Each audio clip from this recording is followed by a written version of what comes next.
Hi everybody, thank you for making it on a Saturday morning at 9:30. At least it isn't at 8 o'clock. At 8 o'clock this week I had 3 people in the room when I started talking, so thank you so much for making it more than 3 people. Today I'm really delighted to be chairing a session on the future of the ocean and the cryosphere. I'm Helene Hewitt, I'm at the Met Office Hadley Centre, but I was also the coordinating lead author of the chapter on ocean cryosphere and sea level change in the 6th assessment report. So it's a topic that's close to my heart, should we say. And I'm really grateful that Mike Meredith from British Antarctic Survey has organised this with me. Unfortunately, Mike has come down with a flu, not COVID, but too ill to travel, unfortunately, so he can't be with us. So I'm really delighted that we've been joined by a whole host of speakers today. So we have Valérie Masson-Delmotte, who is the co-chair, or is the co-chair of Working Group 1, also in France at IPSL, LSE and Université Paris-Saclay. We've got Rondra Tiana Baramalala, who was a lead author of Working Group 1 at the University of Cape Town. Tamsin Edwards, also a lead author on the Ocean Cryosphere and Sea Level chapter from King's College London. Fiammetta Stranio from Scripps Institute of Oceanography will be joining us by video, as will Roshankar Rana Singh, who was a coordinating lead author, and he's at IHE Delft. Martin Summercorn is joining us here in person. He was a CLA in the special report on oceans, cryosphere and ocean and cryosphere in a changing climate. And he's also the Ocean and Climate spokesperson at the World Wildlife Fund. Sonia Espinol Jimenez is from the Merry Foundation. She will join us by video, but also for the panel. And last but by no means least, we have Saiful Islam, who is a lead author in Chapter 12 of the IPCC report, and he's from the Bangladesh University of Engineering and Technology. So I'd also just like to acknowledge the input to this session from the WCRP, from WMO, from CLIVAR and from CLIC. They've had input into developing this session for you today. So without further ado, I will hand over to Valérie, who's going to give us an introduction. Thank you very much and good morning. And in that brief introduction, I would like to flag that the ocean and cryosphere was the focus of a special report in 2019, and it was a pleasure to work with you on that. And it's also a dedicated chapter in the Working Group 1 report. There will be also a focused chapter in the forthcoming Working Group 2 report related to especially ocean ecosystems. And having in mind the role of the ocean and the cryosphere on the climate system, one way to look at their relevance is looking at the Earth's energy imbalance. It's driven by our emissions of greenhouse gases. This is causing heating in the climate system. And of this excess heat, 1% leads to the warming of the low atmosphere, 5% the warming of the land, 3% the widespread melt of snow and ice, and 91% goes in the ocean. And the ocean and cryosphere have components that react slowly, and therefore they are associated with committed changes. For instance, this report, the AF6 Working Group 1 report, shows how much sea level is committed to rise just due to past emissions until today. Our report highlights that changes that we see today are widespread, rapid, intensifying in every component of the climate system. If we look at the cryosphere, so widespread thaw of permafrost, a shrinking of the spring snow cover in the northern hemisphere, a loss of Arctic sea ice, it's getting thinner all year round, a widespread loss of glaciers, increasing melt of the Greenland ice sheet and flow of sectors of the Antarctic ice sheet. And regarding the ocean, we see that, of course, it's warming, but it's also acidifying by taking up 23% of our CO2 emissions. We also see changes in ocean salinity due to the intensification of the water cycle in a warming world, and it's leading to species shifts it. And when we look at how unprecedented these changes are, For instance, if we look at the cryosphere, we can compare recent changes with records that have annual or decadal resolution, and we see that the retreat of the summer Arctic sea ice is unprecedented in around 1,000 years. It can be more, but we cannot compare with a similar resolution. Glacier melt is unprecedented in more than 2,000 years. And if we look at the ocean, the current pH in the ocean is unusual in a context of around 2 million years, just like the increase in CO2 in the atmosphere is unprecedented in more than 2 million years. When we look at sea surface temperature, the observed warming is unprecedented during the whole current interglacial period since the end of the last ice age. The change in ocean heat content, the rate of increase, the magnitude of increase is unprecedented since the last glacial period. And for the rate of sea level rise, it's also unprecedented in more than 3,000 years. And let's look at one of the key indicators of the state of climate, the level of global warming. It's now reaching 1.1 degrees Celsius in the last decade compared to 1850, 1900. And it's again unprecedented in more than 2,000 years. Actually, we are getting out of the range of temperature variations of the current interglacial period, and the last warmest phase was more than 100,000 years ago. Our best estimate is that all of that observed warming is due to the human influence. And by looking at all the components of the climate system, and especially the ocean, we can now state that the human influence on the climate is unequivocal. So when we look at the outcome of attribution, where can we conclude that human influence is the main driver? You can see that it's widespread for the ocean. For the cryosphere, it's also widespread. And for instance, with a strong conclusion in the report for Greenland summer melt, but there are parts for which we don't have a clear understanding. It's the case for changes in the Antarctic sea ice. There's no overall trend. But there are regional contrasts. Understanding the processes at play remains challenging. It's also the case for the loss of mass from the Antarctic ice sheet. There's faster flow, but it's hard to conclude about the role of human influence. It could be linked, of course, to the uptake of heat in the Southern Ocean, causing a subsurface ice shelf melt. But with the tools we have now, it's difficult to conclude unequivocally. So if you look at future changes, a major advance has been to constrain the response of the climate system, the amount of warming for a doubling of the CO2 concentration, which we call climate sensitivity. And progress to narrow the range of climate sensitivity has also arisen from the better understanding of the Earth's energy budget and for better observations of the ocean heat uptake. It's really critical for understanding how the climate system operates. It's included in the range of the projections reported here. I think the most important messages are that we're going to reach a level of 1.5 degrees of global warming in the next 20 years, averaged over 20 years. What happens next really depends on the path of emissions at the global scale. If they are fast, important declines in global greenhouse gas emissions, then warming can remain well below 2 degrees or close to 1.5 degrees in the second part of the century. If emissions stay next to today's level in a few decades, then we would be above 2 degrees of global warming in around 2050. That's the intermediate path. And in the report, we look at the multiple characteristics in every region that are affected and depend directly on the level of global warming. We also look at the long-term committed changes related to the slow responses, especially associated with sea level rise. So we've introduced a number of what we call climatic impact drivers. These are the characteristics of our changing climate, trends, extremes, indices associated with tolerance thresholds, for instance, for extreme heat. And if we look at coastal areas, a clear finding from the report is that the open ocean regions, they are going to experience widespread changes, more heat waves, loss of oxygen due to less mixing, increased salinity contrasts with the intensified water cycle. And if you look at the ocean regions, all of them will face these multiple changes. The salinity changes will be more contrasted.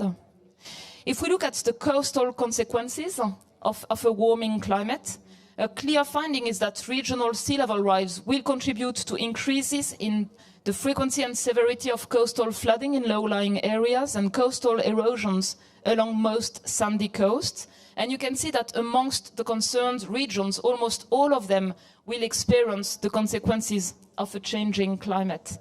And I'd like to go back to the SROC report to stress why it matters. It matters because further warming also increases climate-driven risks for ocean ecosystems and biodiversity, and communities that depend on marine resources for livelihoods or for food and nutrition security.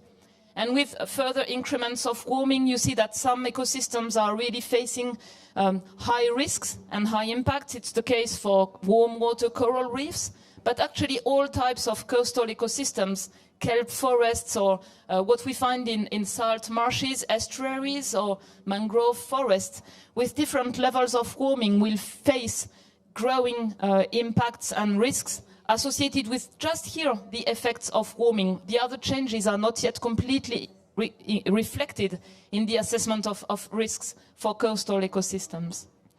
So this is what I wanted to flag as an introduction. Thank you very much.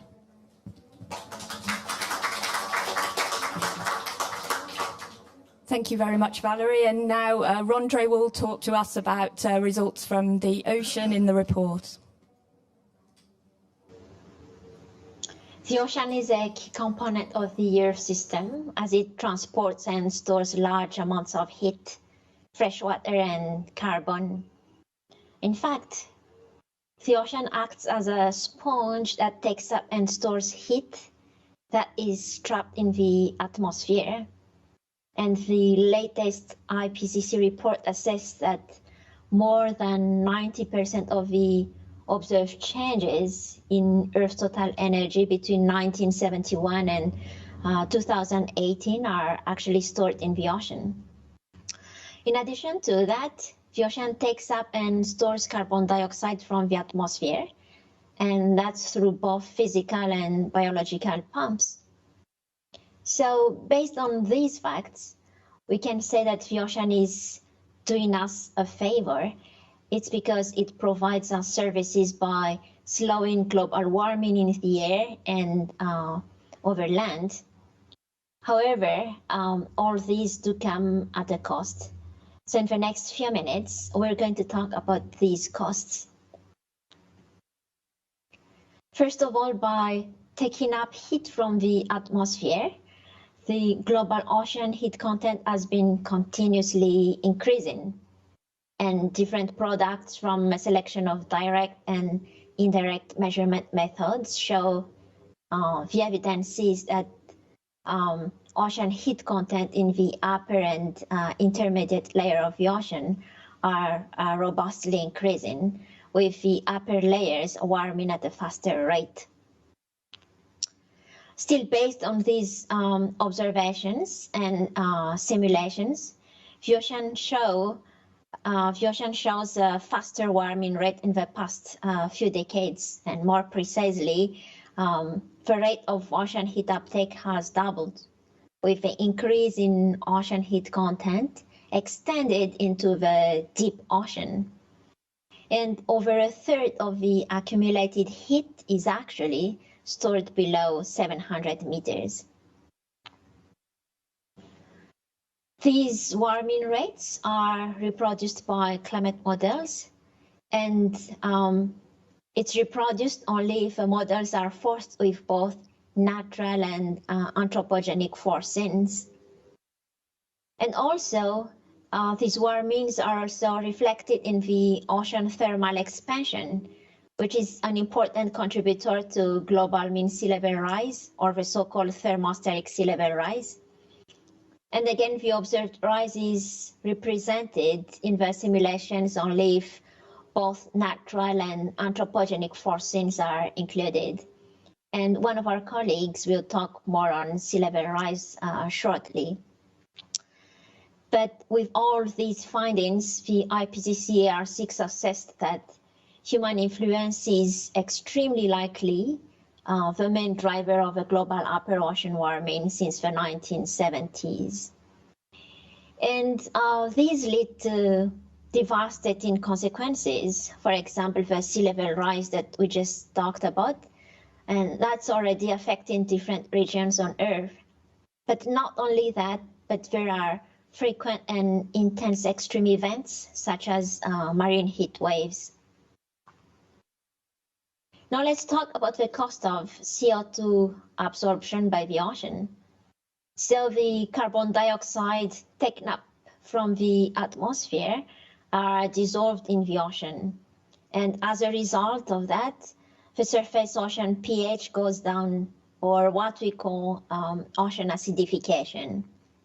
So there is evidence of a persistent decrease in ocean surface pH, both from direct observation in low latitude and from indirect estimates from global surface ocean.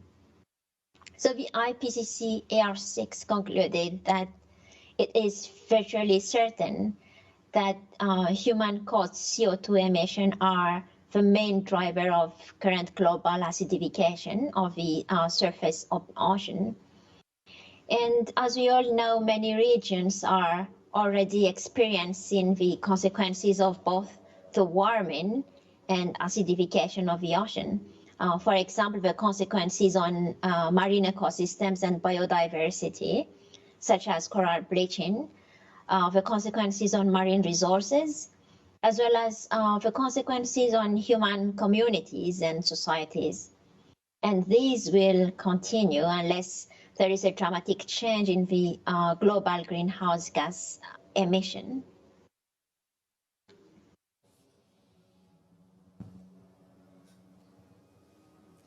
Okay, so over to Tamsin.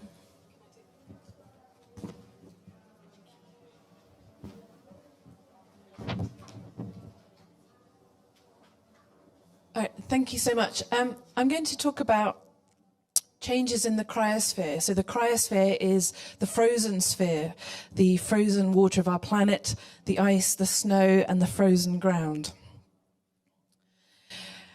Sea ice in the Arctic is melting fast.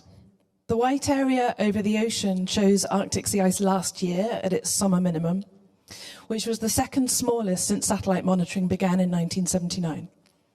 Over the past decade, this summer minimum was about 40% smaller than when satellite records began. And the blue areas in the map on the right show where the sea ice has decreased. It's now smaller, as we heard from Valerie's introduction, than at any time in at least the past 1,000 years, and human influence is very likely the main driver of that change. By 2050, even if we limit warming to 1.5 degrees, Arctic sea ice will almost disappear in at least one September, revealing a dark ocean, and will regrow in the winter as a thinner, more delicate cover. If we continue increasing greenhouse gas emissions all century and reach 3 or 4 degrees of warming, it would disappear entirely in most summers, or perhaps in all. Losing Arctic sea ice affects local ecosystems and the livelihoods that depend on them. It also amplifies global warming by reducing that reflective cover over the polar north. The Arctic is already warming at more than double the average rate of the world. Moving to the other side of the world, sea ice in the Antarctic is more complex, as we heard. The map at the right here shows that the summer minimum concentration has decreased around West Antarctica, shown in blue, and increased in other areas, shown in brown. But recently it's shown some rapid changes, and it's hard to predict how it will change in the future.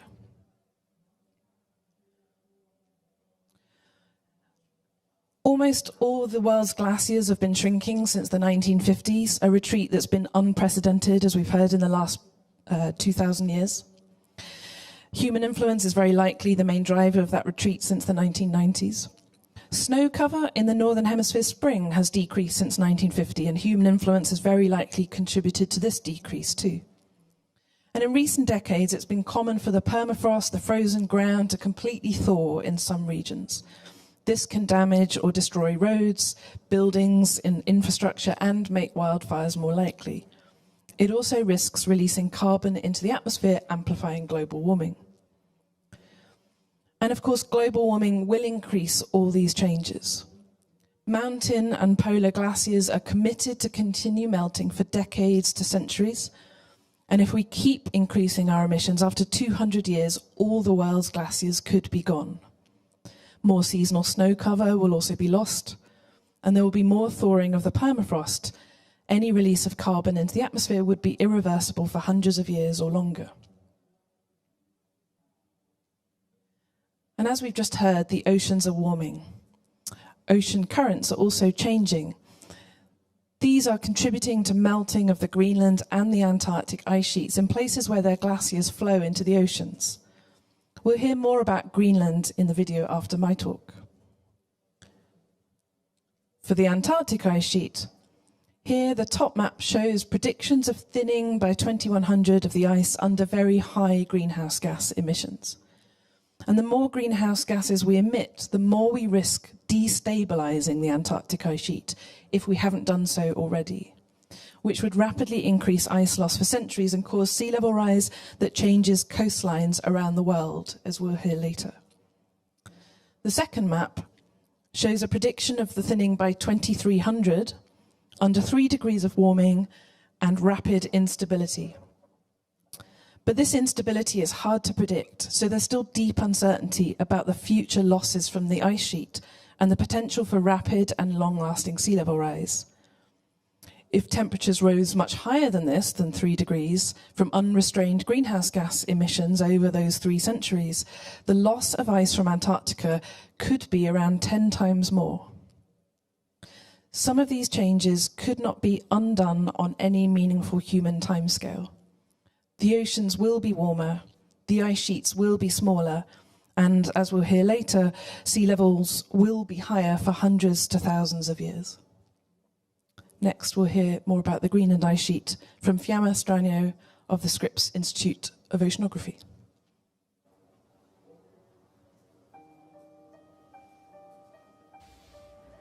Since the 1970s, the Greenland ice sheet has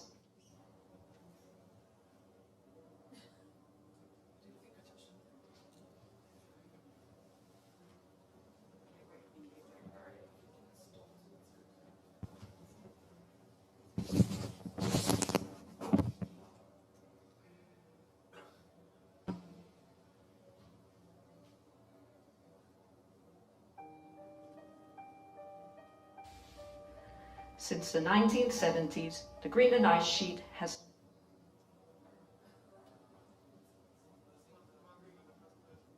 Okay, let's just improvise here. Let's move to the sea level.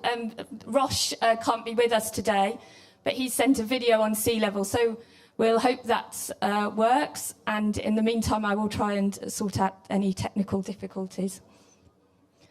So if we move to... So for the next few minutes, I'm going to talk to you about what we found in the IPCC 6th assessment report about sea level rise.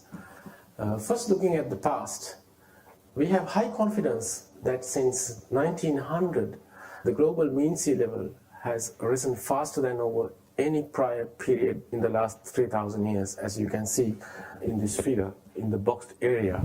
Over the last 120 years or so, the global mean sea level rise has been about 20 centimeters, but it is rising at an increasing rate. For example, if you take the first 70 years of the last century, the rate of sea level rise has been about 1.3 millimeters per year, but now it's almost triple that, at about 3.7 millimeters per year. So what is causing this sea level rise? All the contributors to sea level rise are indicated in that figure on the left-hand side.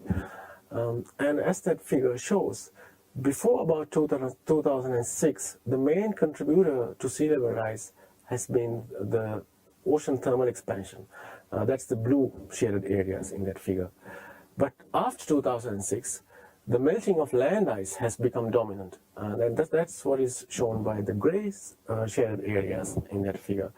In fact, about 1990 to now, the contribution from Greenland and Antarctic ice sheets to sea level rise has quadrupled. Now looking into the future, we provide here projections up to 2100 for 5 different scenarios, ranging from a low emission scenario, that is SSP 1.9, where we cut emissions almost immediately and limit warming by 2100 to about 1.5 degrees. And extending to SSP 58.5, which is the highest emission scenario considered here, where we reach a global warming of about 4.5 degrees by 2100. I have to stress here that the projections shown in this figure, which you can find in the summary for policymakers, are relative to 1900. If you want to relate these projections to the general AR6 baseline period of 1995 to 2014, then you have to subtract 0.16 meters from the projections shown in the figure. And when you do that, you get numbers like what is shown on the top right hand of this slide. So for example, for SSP 58.5, we can get a sea level rise just over 1 meter by 2100 relative to now. If you look at SSP 37.0, which is what we are on track now with the current mitigation pledges, we can still reach a sea level rise of about 0.9 meters by 2100. Apart from these scenario-based projections, here in AR6 different previous reports, we also provide a projection for a low likelihood, high impact storyline, which could happen under the high emission scenario. So with this storyline, sea level rise could rise up to rise by 1.76 meters by 2100 relative to 1900, or 1.6 meters relative to the present. Again here, for this storyline to happen, not only do we need to have very high emissions and very high warming, but all the other things that are listed in this box here also has to happen. In AR6, we also give projections up to 2300, which is another difference from previous reports. So the 2300 projections are shown on the right-hand side of figure on this slide, which is plotted at the same vertical axis as the left-hand figure, which is the 2100 projections I showed you earlier. So these projections show that under the low emission scenario, sea level rise could be up to 3.1 meters, and under the high emission scenario, sea level rise could be up to 6.8 meters, very close to 7 meters. Not only that, if we also consider deeply uncertain processes such as marine ice cliff instability in the Antarctic, then we cannot exclude sea level rise exceeding 15 meters by 2300. So sea level rise will have major implications in low elevation coastal zones, which is home to about 680 million people now. That is expected to increase to 1 billion people by 2050. And 14% of the global GDP is produced in this zone. Importantly, decisions with time horizons of decades to over a century are being made now in these areas to combat sea level rise. So things like placement of critical infrastructure, city planning, things like that. These decisions need more than the global mean sea level projections, which I have been talking about up to now. They need more local and regional information about sea level rise and other associated hazards. So recognizing this, AR6 provides a regional assessment of key coastal climatic impact drivers, or CIDs, and we look at specifically 3: relative sea level rise, coastal flooding, and coastal erosion.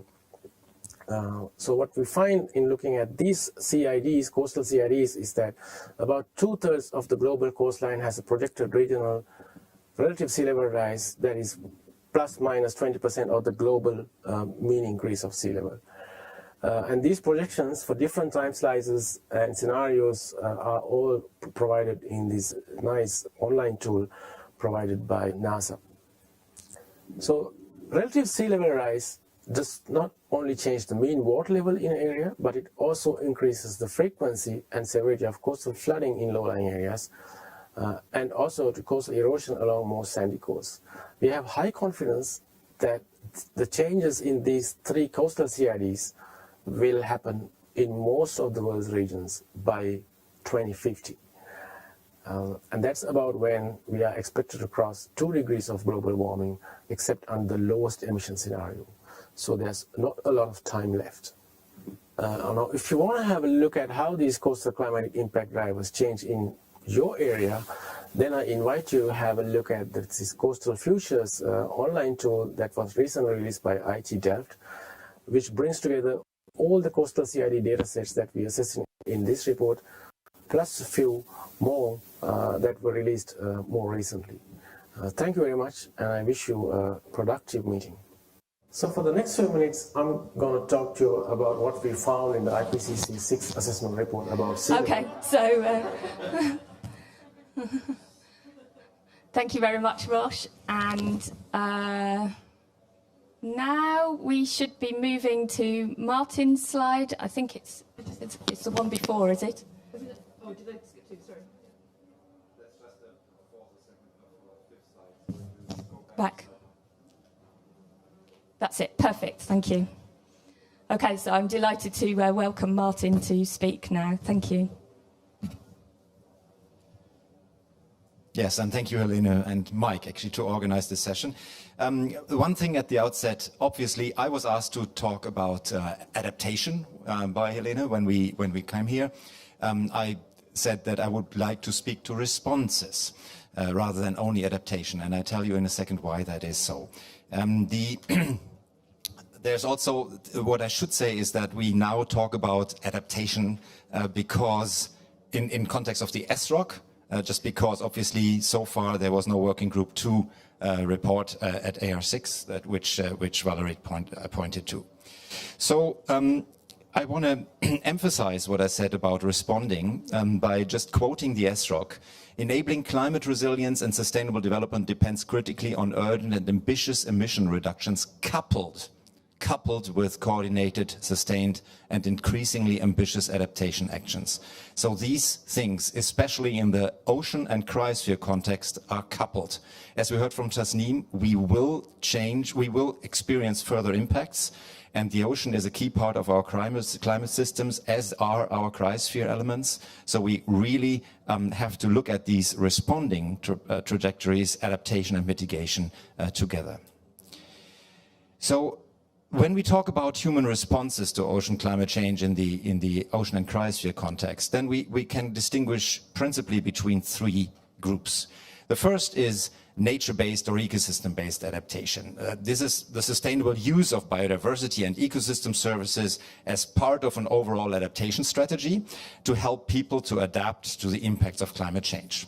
Ecosystem-based adaptation uses a range of opportunities for sustainable management, conservation, restoration of ecosystems to provide services that enable people to adapt.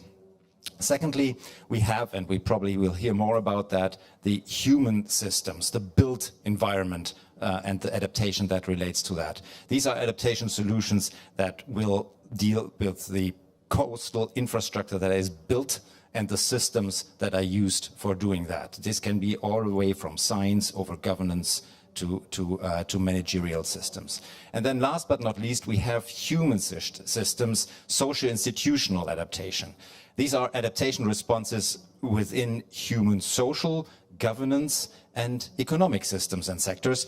And this includes Arctic and coastal community-based adaptation based on empowering and promoting these communities' adaptive capacity through appropriate use of context, culture, knowledge, agency, and community preferences. It also includes improving the capacity of governance arrangements themselves to provide integrated responses that are integrated across administrative boundaries, sectors, and time horizons. But one clue to inform the character of actions for all these 3 is that all these responses must consider the social, legal, and ecological context, regionally, locally, and culturally.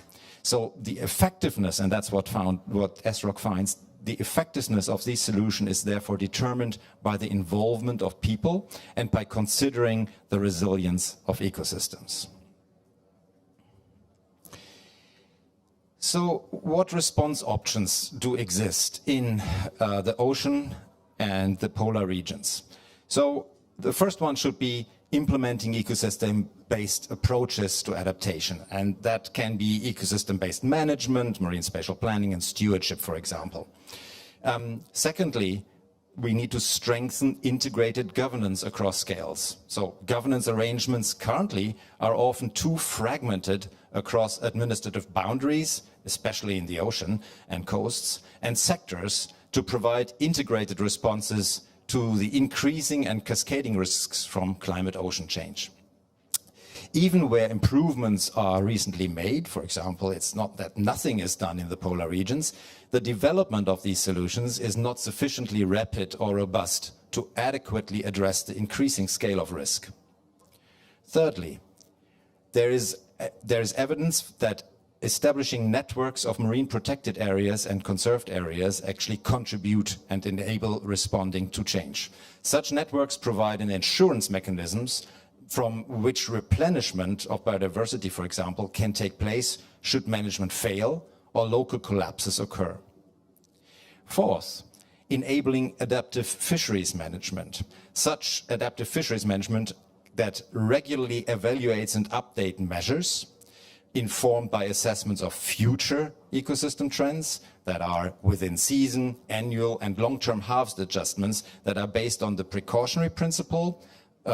So what basically needs doing here is to manage across projected change trajectories.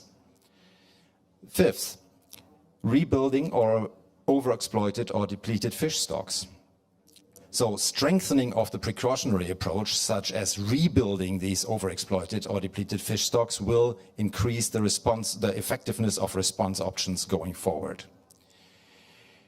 And last but not least, in the context of sea level rise, ecosystem-based adaptation based on restoring and conserving vegetated coastal ecosystems, such as mangroves, salt marshes, or other blue forests, can reduce coastal risk and provide multiple other benefits, such as carbon storage, improved water quality, biodiversity conservation, and livelihood support.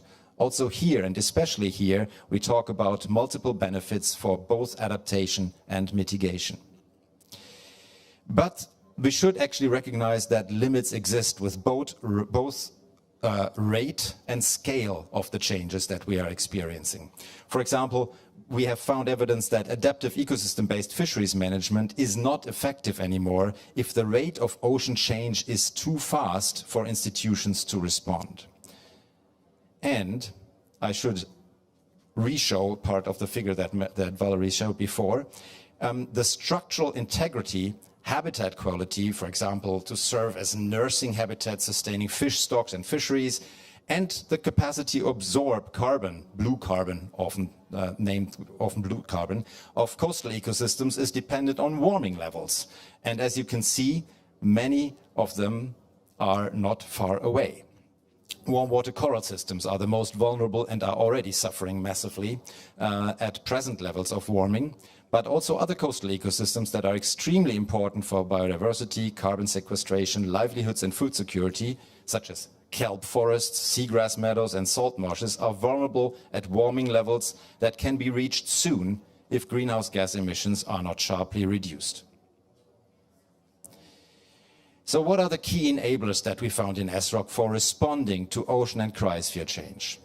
Well, the intensifying cooperation and coordination among governing authorities across scales, jurisdictions, sectors, policy domains and planning horizons is key for the effectiveness. Institutional arrangements that provide strong multi-scale linkages with local and indigenous communities are conducive to enable effective responses. The use of all available knowledge sources, knowledge co-production, and linking knowledge better and tighter with decision-making will allow us to respond better and faster. And then a resilience perspective on top of a risk perspective, and helps us to balance how we trade off between short-term risks and building long-term resilience. So we are talking, we have to take a long-term perspective when making these short-term decisions. Enabling that is key. And then, and I know this is Valerie's hobby horse, I should say, or a point that she often makes, investments in education and capacity to build and facilitate social learning, participation, and long-term response capacity. That is something that we really found is enabling these effective responses. So in a nutshell, investments in people and investments in institutional support, and for that, of course, finance is key. But Ambition and urgency on this agenda is paramount because, and this is what ESROC concludes, the picture hopefully goes to illustrate what I'm talking about in terms of science language here. In light of observed and projected changes in the ocean and cryosphere, many nations, societies and cultures will face challenges to adapt even with ambitious mitigation. In a high emission scenario, many ocean and cryosphere dependent communities are projected to face adaptation limits during the second half of the century. These can be biophysical limits, geographical, financial, technical, social, political, or institutional. In comparison, low emission scenarios limit the risks from ocean and cryosphere changes in this century and beyond, and enable more effective responses while also creating many co-benefits. ESROC concludes that profound economic and institutional transformative changes will enable climate-resilient development pathways in the ocean and cryosphere context. Thank you very much.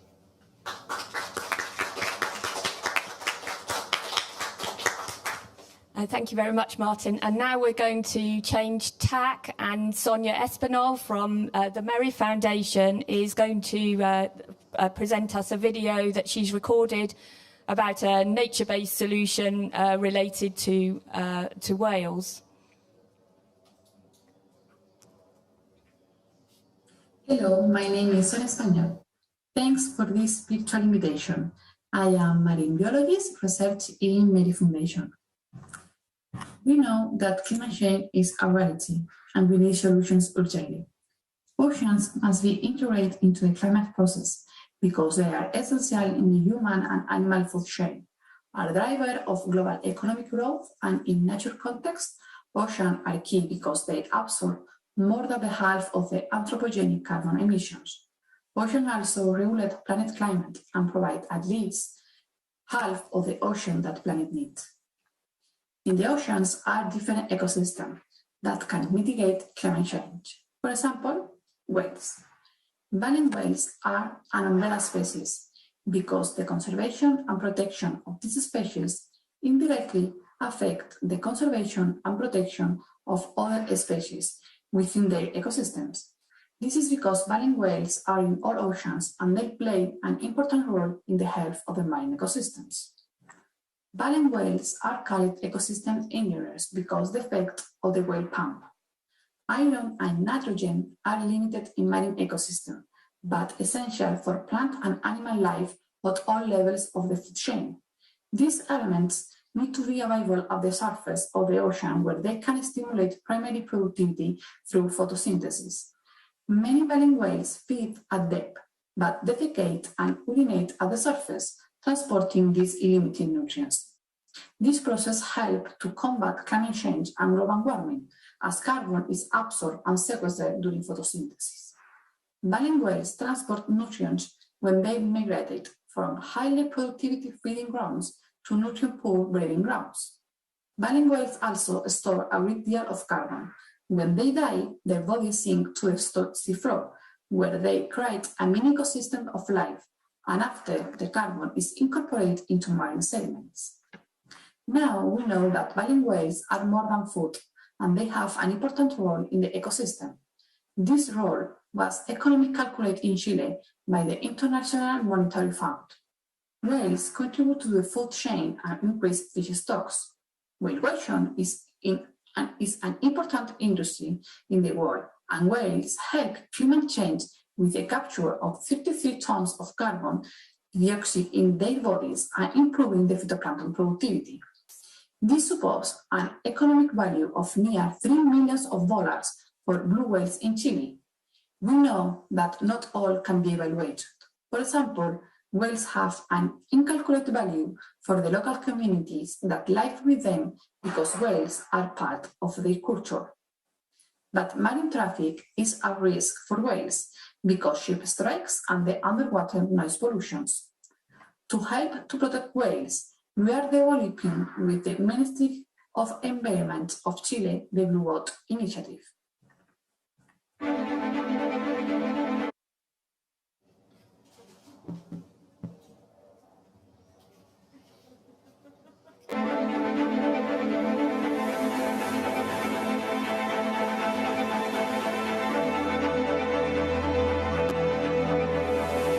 millions of years, whales have populated the waters from the Antarctic to the Arctic, sequestering 33 tons of CO2 over their lifetime. That's 1,500 times more than a tree. Their bodies absorb the CO2 so that it does not go back into the atmosphere, thus helping to produce one of the main gases causing global warming. As they swim, the whales also provide nutrients to the oceans. These nutrients are a source of microscopic life, such as plankton, which helps the oceans to produce 50% of the oxygen consumed by the planet. It also serves as food for other organisms, creating an endless chain that favors the entire marine ecosystem and human beings who benefit from fishing activities. The more whales, the more fish. However, whales are under threat. Between 2007 and 2019, over 1,200 whales died. This is why the Blue Boat Initiative was born.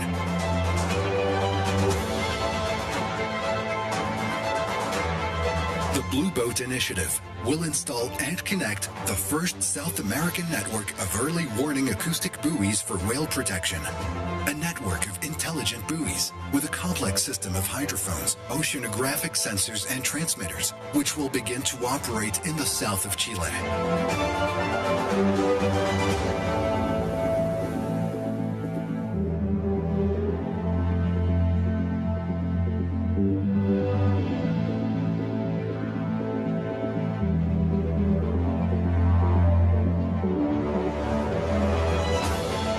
This is one of the main feeding and breeding areas for whales in the southern hemisphere, thanks to the great supply of food and shelter generated by the unique combination of fjords and the subantarctic and oceanic currents.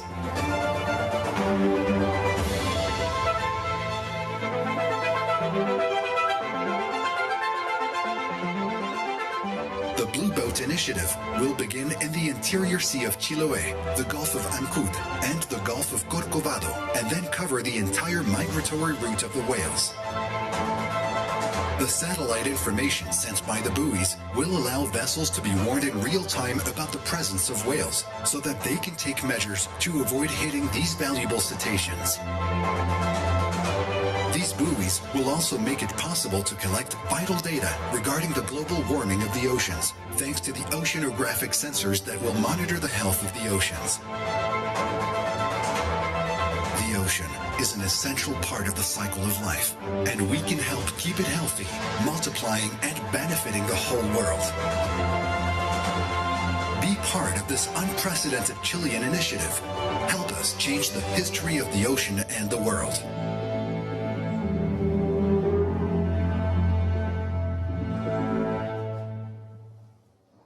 Thank you very much, Sonia. And now Martin's going to present a few slides on the ocean dialogue. Okay, super. Thank you very much. And note that I change hats now. So I'm not speaking as IPCC CLA, but go back to my normal job, where I'm the head of conservation for Arctic's program of WWF and our ocean person here at the COP. Because WWF is an observer to the UNFCCC, we could actually accompany and give input to what was mandated at COP25 as pretty much the only direct response to the publication of SROC, which was that the parties were, that the Substar was asked to hold an ocean dialogue to look into ocean climate action on mitigation and adaptation. And that dialogue was facilitated in last winter and had a couple of extremely good outcomes. But it is not only something that happens at the level of the UNFCCC. The ocean has for too long been largely absent from global discussions on climate change, but this is changing now, also wider. At the same time, we have to state that there's really no time to lose, as we have heard powerfully over the last couple of presentations. But the world is really now waking up to the ocean's critical role in mitigation, adaptation, resilience building, that goes from carbon that is sequestered over these ecosystem-based adaptation aspects that I talked to. These myriad solutions that the ocean holds are though fragile to the warming. So, as I said earlier, now the UNFCCC is starting to wake up to addressing these combined crises and looking into the integrated ocean and climate approaches. That was what the dialogue... yes, it's me. It's that. There we go. So I actually think that this quote by John Kerry captures what we are talking about here, and that is the realization of what is starting to sink in. But this realization has to be followed by investing in the recovery and protection of our oceans ecosystems and biodiversity, by better managing its precious resources, and by investing in people's stewardship roles that result in strengthening the resilience of the ocean and the communities. So basically, in short, we are looking at how the dialogue, how the UNFCCC can actually act on the conclusions that IPCC SROC and now also the AR6 reports have so authoritatively provided us with. This is a very busy slide, and you don't need to read all of that, but the UNFCCC Sub-Saharan Ocean and Climate Dialogue has actually confirmed more or less the conclusions of the SROC. And that is a very important step. It means that the parties have actually heard the lesson of the SROC, repeated it in the dialogue. They, for example, repeated explicitly that ocean action and climate action are intrinsically linked, that they must be strengthened through breaking down silos, integration and collaboration. They confirmed that science provides the basis for that understanding and this understanding of the action, and that the ocean provides multiple untapped and powerful opportunities to mitigate and adapt to climate change, and also providing environmental and social safeguards. They also confirm that protecting and restoring nature is fundamental for resilience building, and that the action towards that end requires the participation of all voices. Last, they confirmed that the way forward must incorporate strengthened action related to both process under the UNFCCC and the UN, and practice at the national level, as well as international finance support for strengthening action.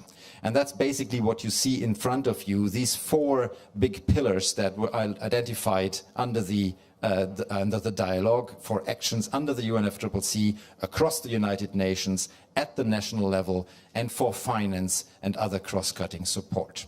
So that's how we got into COP26, and then I'll take really my WWF hat on and say what actually is happening here at COP26 is that a wide range of parties, also parties and organizations, are working for COP26 to recognize in the decision text that ocean action is climate action, and to call for process to further anchor oceans in the UNFCCC regime, to establish very concretely a continued and recurring dialogue to strengthen mitigation and adaptation action on the ocean and climate change. That is the discussions that are going on in the other rooms, and how to do that, and how to actually break down the barriers for parties to act on that, and to be happy to include this language.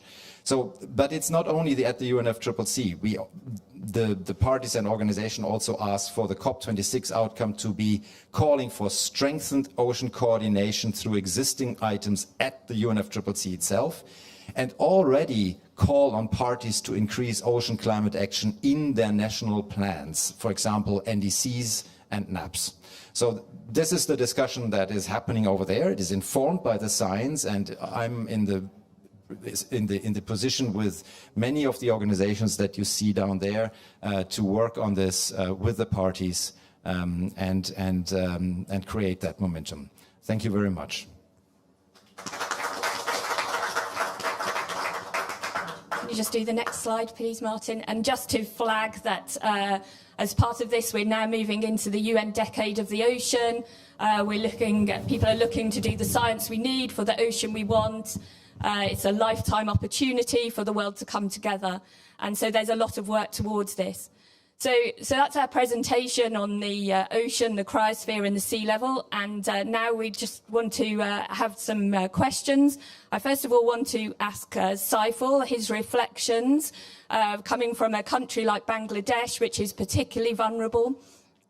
If you could comment on a resilience method, you know, how Bangladesh is planning and is coping with climate change in the ocean. Thank you, Helen, for this question. Actually, I am from a country, as you mentioned, that Bangladesh, which is very vulnerable because our coast is 0 to 5 meter from sea level. If additional 1 meter sea level rise will make us very vulnerable. And we also experiences many cyclones in recent times. We see every year almost we are experiencing cyclone. This year we have seen 2 cyclones. So this extreme sea level rise and also the salinity intrusion in our country is very vulnerable. And the government is taking a couple of measures. One is to increase height of the coastal polders, which is the defense from tide and surge. And then also they are doing nature-based solution that Martin mentioned, that to mangrove afforestation in the coastal area. And there are also community that works for the protection of the mangroves, also the storm surge barriers of the country. And we also need additional support for to cope these challenges of climate change and to adapt better in the future.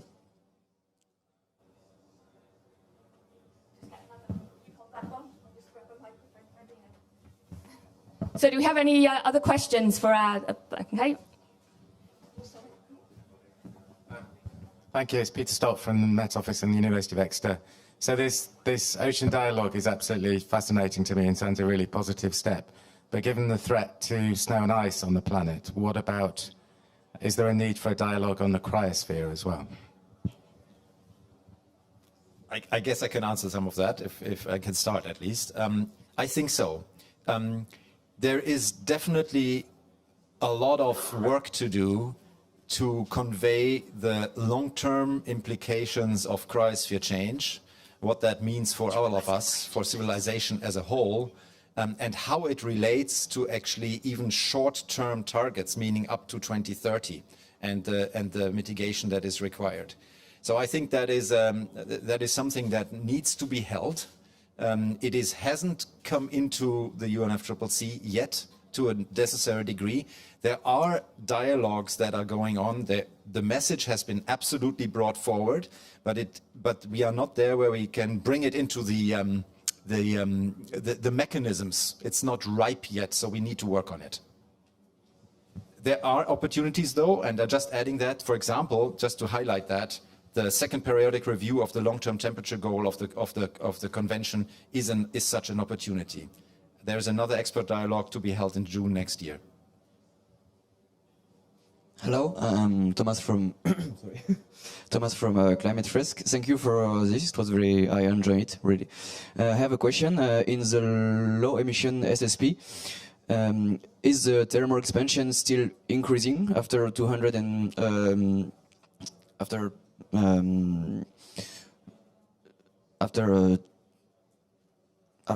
the future? Yeah, no, after 2100 and 2300, and or is it only glacier and ice caps meltings which are contributing? Thank you. Yeah, because of the slow response of the ocean, the thermal expansion continues. So yeah, that will be continue to carry on for centuries to millennia. And now to thanks, Helene. So I'd like to ask about the carbon side of the problem. This has been a great kind of summary of what's happening in terms of the physics, but there are real challenges on the biogeochemistry side. So we're all here in Glasgow because of net zero, and the oceans are a key player in naturally offsetting some of that rise. But the work, the latest work is suggesting that ability to sequester carbon is going to diminish as the ocean acidifies and warms. And so that makes the wider challenge for the rest of the community to find other ways of reaching net zero even the more difficult. So I'd like to make a few remarks on that. You'll find the updated assessment in the chapter 5 of the Working Group 1 report.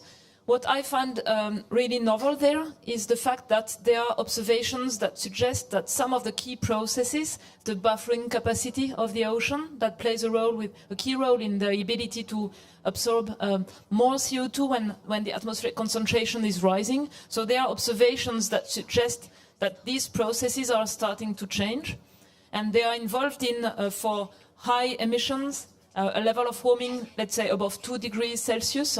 They are involved in a reduced relative efficacy of the ocean carbon sinks. So you're perfectly right, that's really important. I've not flagged either the fact that some of the monitoring system is not fully adequate, especially for monitoring changes in ocean chemical composition in coastal areas where it matters for ecosystems. There are still gaps in the monitoring systems. So the other point is related to net zero CO2 emissions.